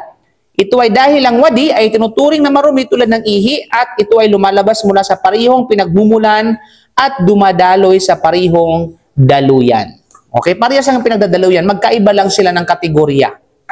Okay, halimbawa, yung ihi, ibang kategorya ang ihi, pareho silang ng lagusan. Ganun din ang wadi, ganun yung tinatawag na madhi. At maging yung semen ay ganun din. Pero iba naman ng kategorya, hukom ng semen, mga kapatid sa palapalatan. Ang tanong, ang mani ba, nilalabas na ba ng mani ay bawal lalaki lang? O pati ang babae? Ah? Pati babae. Pati ang tumboy. Sa mga mayroong history ng medical dito, I mean, mayroong knowledge ng medical field. Anong patunay? Anong patunay na pati kababaihan ay maaring kumbaga nang sabihin natin ng ang patunay na sa hadith ni Propeta Muhammad sallallahu alaihi wasallam, ya Rasulullah, mayroong isang sahabiya na nagtanong, ya Rasulullah, kapag ako ba ay nilabasan ng ganon, ng mani, okay? Ay kinakailangan ba akong maggusul? Sabi na sa idha wajadtil ma. Kapag nakita mo yung tubig na lumalabas, andito tumutukoy yung mani na sinasabi niyang tinatanong niya. Okay? So idha wajadtil ma, kapag natiyak ka at nakita mo, halimbawa nalabasan, pag natutulog siya ba? Nag-ihtilam. Ay ya Rasulullah, idha ihtilamtu, diba? Ayan, sabi ng ang babae ang tanong nito, ya Rasulullah, kapag nag-ihtilang, yung wet dream. Pag nag-wet dream ako, ay obligado ba akong maggusol? Sabi ng Islam, idha wajadtil ma. Kapag nakita mo yung tubig, ibig sabihin yung tinatawag na sanhi ng ihtilam, sanhi ng wet dream. Obligado kang magligo. Okay, maggusol. So ibig sabihin, maging sila ay nakaranas ng wet dream. At ang alam natin kung anong lumalabas sa wet dream, sanhi ng wet dream, ito yung walang iba kundi ang mani. Ay, siyempre. Lahat naman tayo nagnanasa. Babae mo lalaki, may pagnanasa. Okay? Yung hayop nga may pagnanasa eh. So, ibig sabihin, ang hatol ng pagdating sa tinatawag na ligo at saka ng hugas, ang wadi at saka madhi ay istinja or istijmar lang. Hindi na kailangan ng gusol. Pero pag lumabas ang mani, okay, ito man ay sinadya o hindi sinadya, ito ay gusol ang hatol dito. Mani. So yung mga kapatid, So ikaapat na iso ang dugo at ang nana, ad-dam wal qayh. So ikaapat tayo na lumalabas sa ari na reason ng istinja ay walang iba kundi ad-dam wal qayh. Dugo at saka nana. Pus, blood and pus. Ito yung tinatawag na ad-dam wal qayh. Grabe, nana. Ang pulo.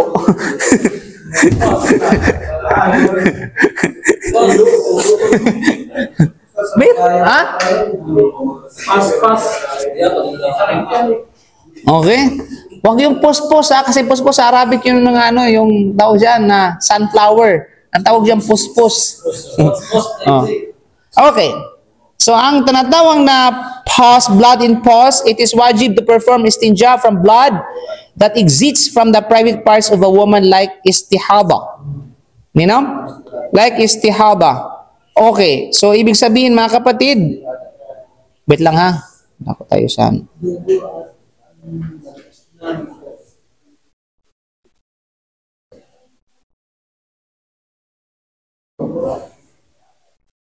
So يجب الاستنجاء من الدم الخارج من فرج المرأة كالاستحاضة أو من الدبر كالبواسير وهو مذهب الجمهور المالكية والشافعية والحنابلة. Okay? So kailangan maglinis o istinja mula sa dugong lumalabas sa ari ng babae. So ito ay walang duda, ito ay tumutukoy sa pagdugo ang lumalabas. Dalawang klase ng dugo mga kapatid. Sa kababaihan, ito yung haid at saka al-istihada.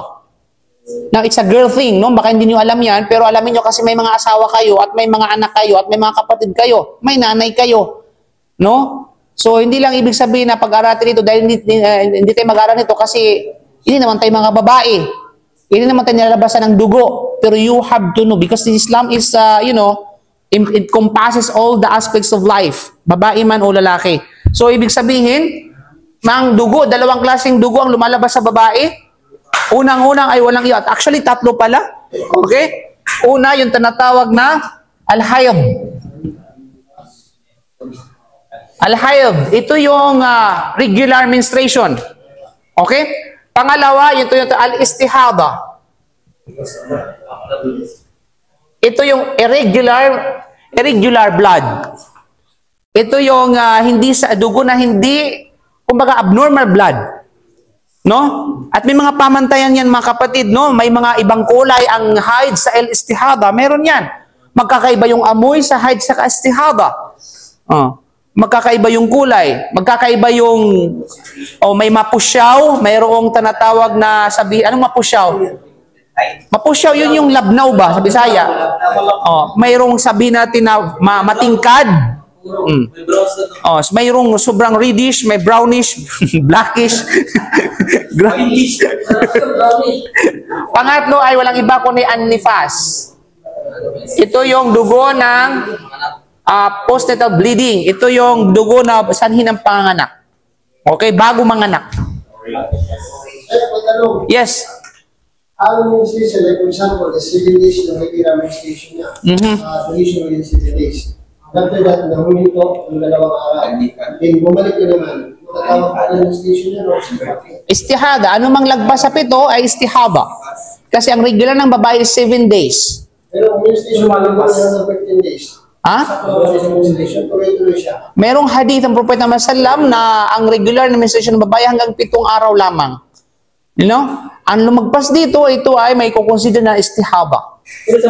Kasi halimbawa may 15 days na usually nangyari yan. So once in a blue moon, no, hindi lang isang Indian monthly na nangyayari sa mga kababaihan. Minsan may 15 days, pero ang regular talaga is 7 days.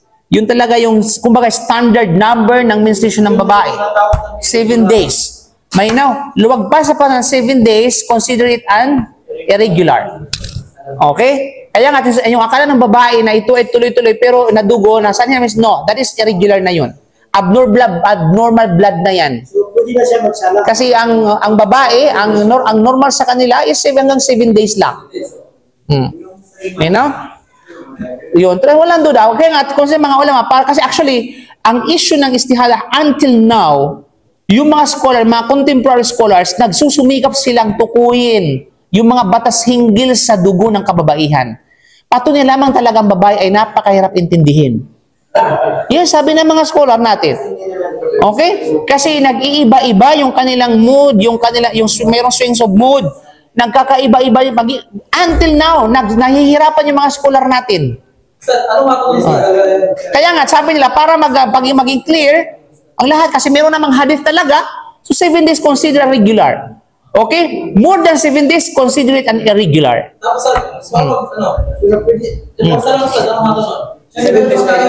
Pag 7 days, kinakailangan na maligo na siya. Maligo na siya, okay, tapos ilinisan ng kanyang sarili, then, tapos, pwede na, obligado sa kanyang tinatawag na sala. Then, ano man ang is takpan niya, magano siya ng panty liner o sabihin natin na magpipigil sa then consider para siyang katulad ng mga may sakit sa laging umiihi. Yes. Yes. Hindi kasi hindi nakakano sila, nahirapan sila na magtukol sa bagay na yan. Pero yung pinaka-known, ika nga, which is based on the dalil, 7 days considered na regular yon. Pero ngayon, sa tao, may pagdidugo. Dahil nag-injection, may implant. So yung mga hindi dinudugo ay mga tulad ng menopause, kaya nga hatol sa kan. Alam nga namang pa, oy, magano ka kasi menstruation. Anong menstruation wala nga lumalabas? May implant na may ginagawa. Kaya nga, ang hatol sa bagay na yan, sa pagkasala na yan, is still na applicable pa rin sa kanila kasi wala namang lumalabas. Magsasama ka siya, tuloy-tuloy. Yes. Obligado pa na sa kanila. Mapipigil lamang yung sala nila kapag sa tuwing mayroong lumalabas sa sansinang halahayag. Kahit pa sa 10 years. Ha? Tapos, wala na sa araw.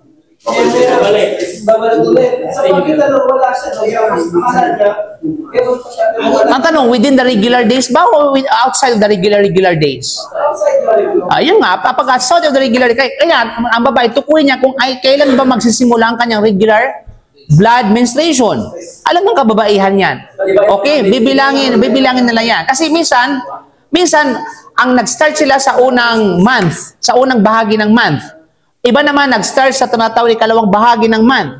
May mga iba sa ikatlong bahagi, may mga sa iba at na bahagi.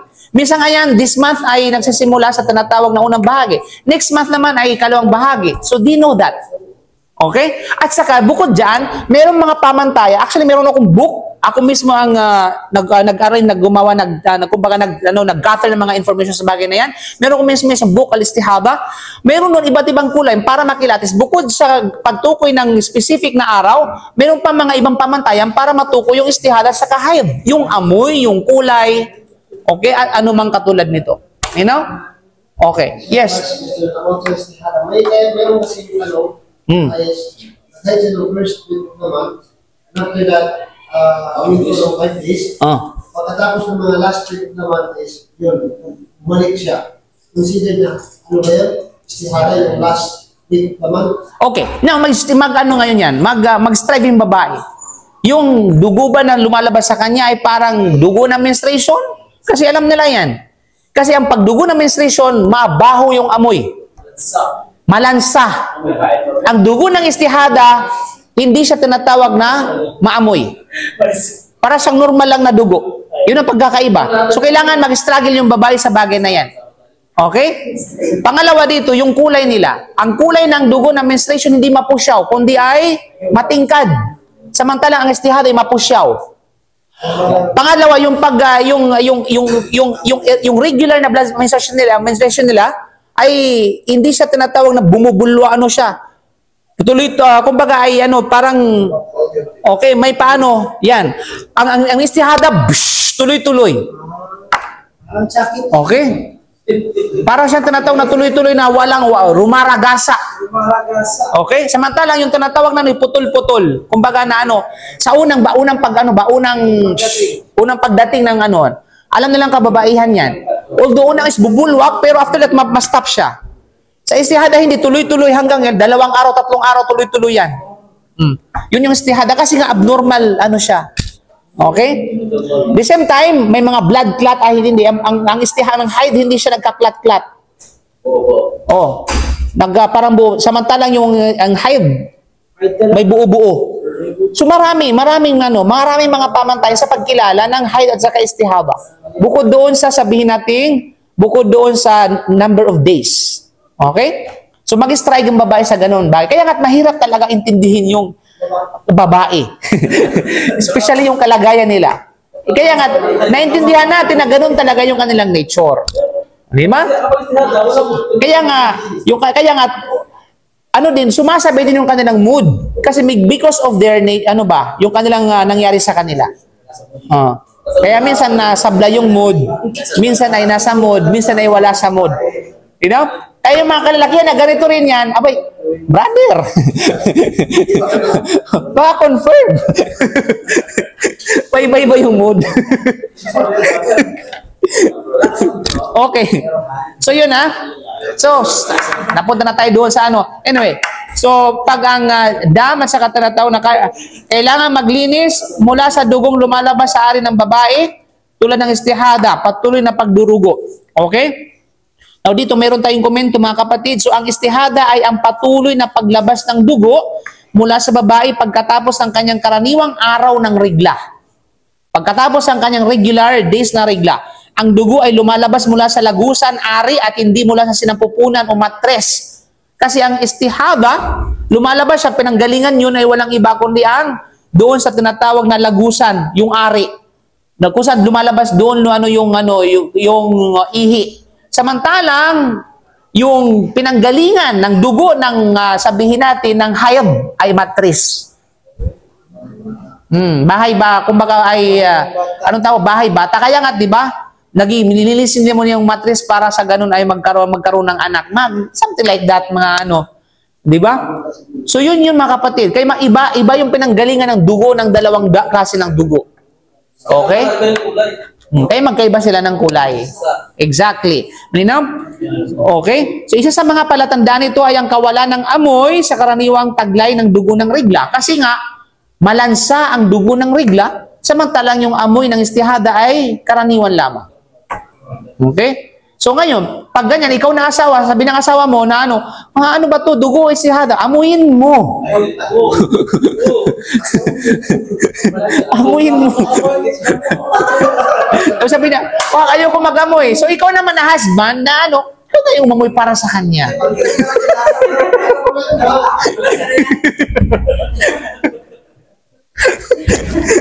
Okay. Mali na mga kapatid. Ito ay, ulitin natin ha. Okay, ito ay tulad ng patuloy na mula sa butas ng puwet. Kinakailangan, limbaw sabihin, mula sa butas, doon lumabas yung dugo sa butas ng puwet. Almoranas yan. Tulad ng almoranas. Tulad ng almoranas. Nino? So ito ang pananaw ng karamihan ng mga scholar, ang mga Malikiya, Shafi'i at saka Hanafiya. Ito ay sapagkat ang ganitong paglabas ay tinuturing na marumi at nagmumula sa mga lagusan o ari o kaya tinatawag na puwet. Kaya't kinakailangang linisin ito sa pamamagitan ng istinja, tulad ng paglilinis mula sa ihi at saka dumi. Okay? So yun mga kapatid So ilan lahat yung mga rason ng pagkaroon ng istinja na lumalabas sa ari na kinukonsidera marumi? 4, no? Una-una ay walang iba kung ihi at saka isang bilang ihi at saka dumi. Pangalawa yung madhi, pangatlo yung wadi, pang-apat yung dam at saka alkih. Okay, yung nana at saka yung dugo. Okay. Pag nana, grabe naman yan, kapatid, lumalabas sa ari pag nana. Yes, pag may sakit halimbawa. So na kailangan. So walang question sa bagay na ito? Walang question ba? Maliwanag? Yung sa babae, Ustad, yung pag-aralan namin yung frequent ejaculation sa babae. So, sa medical term, tawag tuloy, persistent genital arousal disorder. Itong meaning, involves experience of unpredictable, uncontrollable physical sensation associated with sexual arousal. Ano yung madhi or mani? Madhi. O madhi ang tawag dyan. Pre-ejaculation.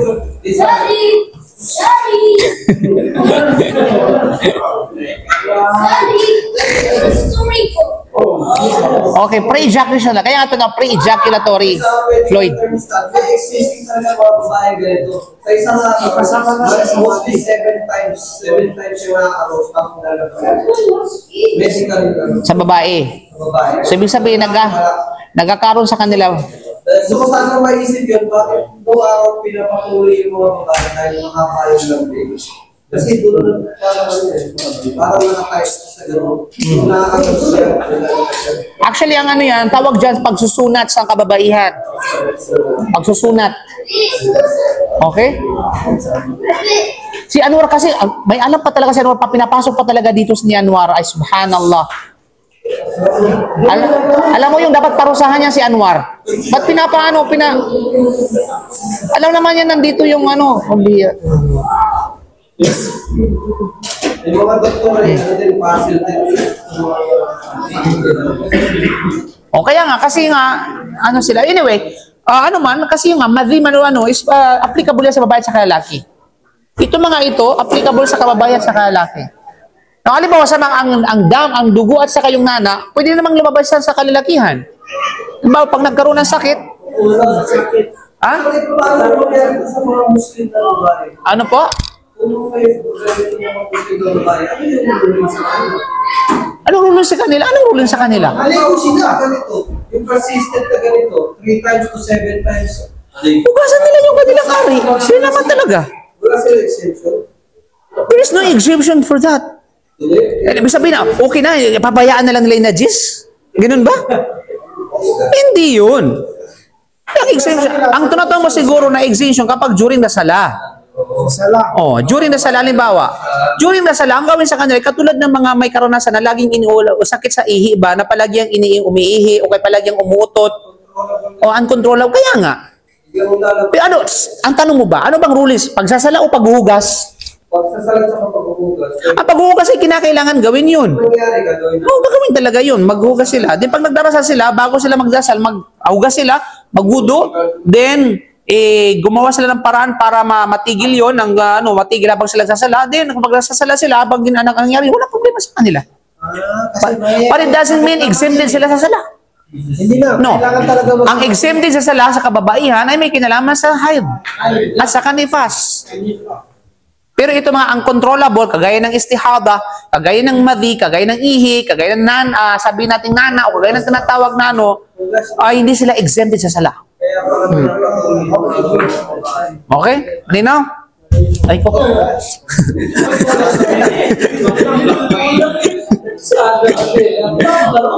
Okay. Yes. Yes, may duration ng nifas, mga kapatid, sa panampalatayang Islam. Ang nifas, I think, 40 days. Nakalagay yan sa hadith. 40 days yun. Okay? So, pag nifas, kapag halimbawa ang sabihin natin ay is 40 days, after that 40 days ay is hindi na consider na nifas yun. You know? Sa mag-i-start sa pag-trigger sa kanyang Kapag halimbawa, yes, so walang duda. Yes, kapag halimbawa, nahinto na siya before 40 days, I think, ito ko lang. Okay, mudad to nifas. 40 days ata, kung di ako nagkamali. Okay.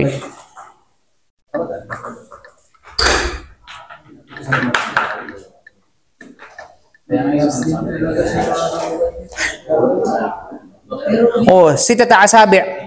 Ibig sabihin ng sitata asabi, how much is sitata asabi? 6 weeks.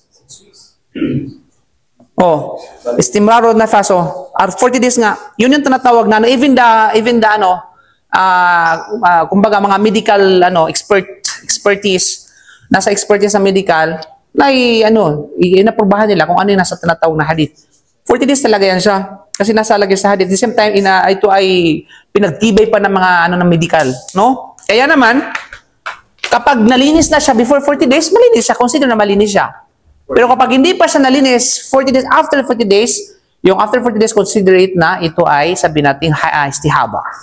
Okay? Al-istihaba. You know? So, pwede na magsala siya. Yes, magligo muna siya siyempre. Mula sa nifas.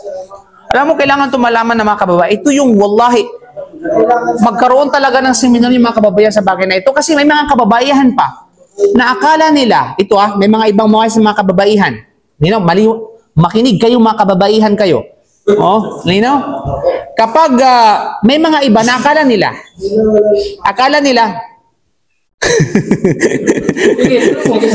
so halimbawa, akala nila na kapag natapos ang kanilang menstruation, ay hindi pa sila obligado magsala. Kasi ang akala nila, obligado pa lang sila pagkatapos maligo.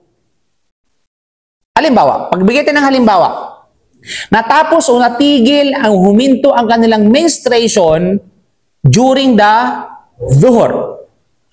Ang ginawa ng mga ibang mga kababayan, dinidili nila ang kanilang pagligo hanggang sa asar. Hanggang maghrib. Kasi ang kanilang katwiran, saka pa lang sila obligado magsala kapag malinis na sila. No. The time na kung saan huminto at tumigil ang kanilang menstruation, kahit hindi ka pa naligo, obligado sa kanila yung tinatawag na sala. Ibig sabihin, yung rules na sila applicable sa kanila. Nangangahulugan, na kapag nagpabaya sila sa bagay na yung malaking panagutan sa kababaihan sa pag-iwan ng kanilang sala. Ibig sabihin, sa tuwing tumigil yung tinatawag na yung kanyang menstruation, obligado silang magligo para sa pagdarasal. Yes, kung halimbawa, ganito, ang mahalaga, halimbawa, may mga ganito na, after ng Fajar, saka pa natigil yung kanilang menstruation, walang problema, i-delay nila hanggang sa duhur. Then pagdating ng duhur, obligado silang maligo. Yung time na natigil yung kanilang menstruation sa oras na unabutan doon sa oras ng sala. Halimbawa, ang anong oras ng duhur ngayon? Halimbawa, 12:30. 12:30, halimbawa. Okay. Tumigil ang kanilang menstruation, 1:00. Pasok pa sa duhur o hindi? Pasok pa sa oras nito kasi hindi pa expired ang sala ng duhur. Hindi pa doon. Ibig sabihin, pumasok na sa isang tinatawag na specific na sala. Sa oras ng specific na sala. At hindi pa na-expired yun. So, ibig sabihin dito, applicable na sa kanila yung obligasyon ng sala. Kaya ang ginagawa ng ibang mga kababaihan, dinidili nila ang kanilang pagligo. Kasi ang akala nila, obligado sa kanilang sala kapag tapos na yung pagligo. Hindi yon. Ang obligasyon ng sala, ipapato sa kanila kung kailan tumigil ang menstruation nila. O kaya ang kanilang tinatawag na nifas. Yun ang, wallahi, ito yung mga malilimit na pagkakamali ng kababaihan. Okay? Kaya, kailangan pa rin nilang isa katuparan yung naabutan nilang sala kung kailan tumigil ang oras ng kanilang menstruation. Sa oras sa paghinto ng mga pagtulog nila, buhudo na lang sila. Mali, obligado ang pagligo. Yes. Okay. Ganito pa. Ganito, ha? Halimbawa, may pangalawa pang ano. Halimbawa, naligo sila, na meron pang na hindi pa tumigil ang menstruation, which is ang pagligo na yun is normal lang yung natural na pagligo. Kasi iba yung intention ng pagligo na natural sa pagligo ng para sa menstruation. Nino? So halimbawa, nangyari ito. Bago ang tinatawag na bago maputol ang kanyang menstruation, naligo siya. Which is normal naligo kasi naalinsangan siya ba? Mga ilang oras, makasabay natin 30 minutes, tumigil yung kanyang menstruation. Okay? Na kung kaya, hindi na pwede ikatwira na, hindi na ako malipas, naligo na ako kanina. No. Obligado pa rin kasi yung pagligo kanina, hindi pa tapos ang menstruation na yun. Obligado pa rin sila maligo para sa tinatawag na menstruation. O para sa paggusol, o kaya sabihin natin, gusol na yun para sa pagtatapos ng kanyang menstruation. Yes. Umigil na yung menstruation, tapos kinudit ko sa wala ka na pa. Hindi. Good question.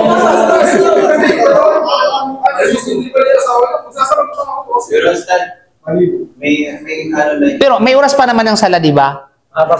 Oh. Ang ginawa mo na is linisin mo ng kanyang sarili sa kanya pasukan.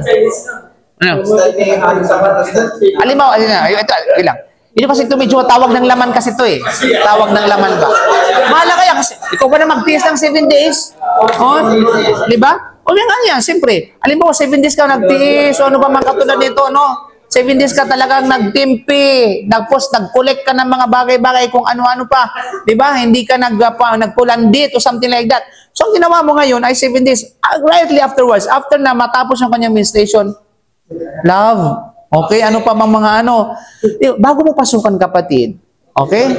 Paliguin mo muna. Malinisin mo muna, siyempre. No. Bago pasukin. Pero ititimbangin mo, oras ng pagdarasal ba o ano na? Kung meron pa namang oras ang natitinga, na hindi pa na-expired yung oras ng sala, wala mang problema na okay, magrambulan muna kayo, sabi natin, di ba? Pagtamblingan muna kayo sa ere, o ano mang katulad dito. Pero kung malapit naman ma-expired yung sala, pasalahin mo muna. Okay, sabihin natin, mas maganda, pasalahin mo muna, kasi bakit, natatakot ka na ngayon, kahit pa medyo mayroon pa alam mo yon, baka naman, alimbawa, pag alam mo yan, nasarapan kayo, something like that, nakatulog kayo, nakalimutan, alas! Ligo mo na ako sa lahat.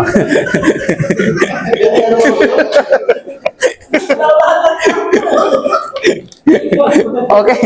Malinaw ba? Yes, okay. Example, nakapag-usul na ang babae, tapos habang nagsasala siya, after niya magsala, tapos nag-CR siya, tapos nakita niya na may spot pa. So, ano yung sinasabi ng pahabol. Anong spot? Kasi nga, pag tapos na yung, ganito yan. Ang issue na yan ay dalawa. During the regular days o during outside of the regular days.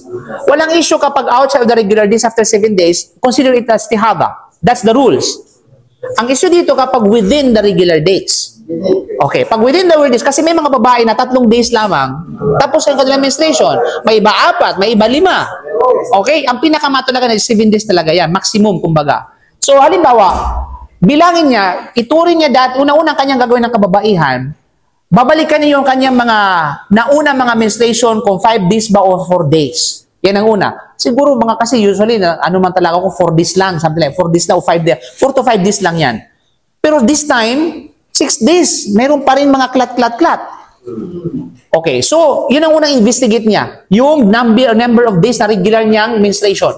Pangalawang investigate niya ay walang iba kundi yung dugo. Kilatasin na yung tinatawag na dugo. Okay? Kasi, isa sa mga kaano ng kababaihan, bakit ko to alam? It's a girl thing, right? Pero nasa pag-aral kasi yan eh. Kapag lumabas o nagkaroon sila ng white discharge, okay, white discharge ng kababaihan, doon na yung sinyalis sa tapos ang kanyang dugo. White discharge. Pag sinabing white discharge, yun yung maputi na, kumbaga maputi na talaga siya. Okay? Hindi na talaga siya, kumbaga, pag lumabas na yun, ibig sabihin na wala na, medyo may kunting pula pa, pero pusyaw talaga siya. I mean, sobrang labnaw na ba? Okay? Malinaw na. So, ang tawag dyan is white discharge. So, pag meron na silang white discharge, yun na yung sinyalis at tapos na yung kanyang menstruation.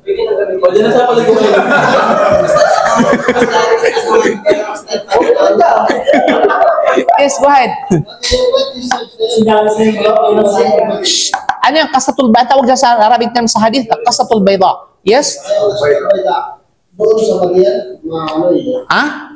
Yung kasatul bayda. Ano ba yan sa wadi? Consider ba yung siya? White, hindi naman siya fluid eh. Ang ang wadi is fluid siya. Kumbaga malapot. Malapot yun eh. Okay. Ano siya? Tubig lang siya na parang kumbaga pero siya, may kasama kumbaga. Basta once na kapag na yun na yung dumaan na mga kababaihan yan. Kapag mayroon ng tinatawag na white discharge sa kanila, no? Yes. Tapos na. Pero pag lasa mo pa, lasa mo. Grabe namang lasa. Ano ginagawa mo, kapatid?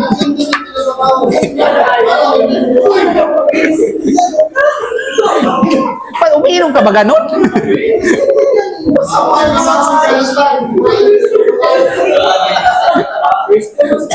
Ano, dinuguan? Uy, may mga binata dito ha. May binata.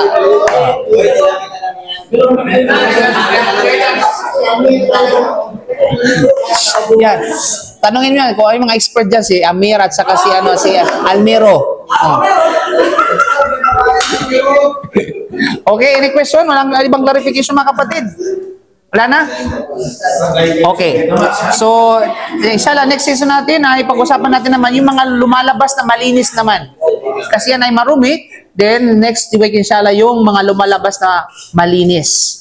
Ano kayang lumalabas na malinis na yan? Okay. So, Allahu a'lam bishawab. Subhanaka bihamdika asyhadu an la ilaha illa anta astaghfiruka wa atubu ilaik. Assalamu alaikum warahmatullahi wabarakatuh.